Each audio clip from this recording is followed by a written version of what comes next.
Today, I'll show you a simple way to unlock your phone's screen lock or password without losing any data. The best part? It's free and easy, even if you're not a tech expert. Just follow these steps, and you'll be able to unlock any phone hassle-free. Let's get started. You can unlock your phone's screen lock or password using a special code. You will need to press on emergency call, and then you must enter a code. This code is unique to each type of phone and is provided by the phone manufacturer. In this video, we're using a code that works specifically for the type of phone we're demonstrating. Here's how you can get the code.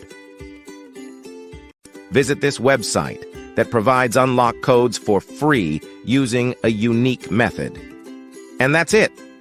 Now you can unlock your phone without losing any data. See you in the next video. Bye.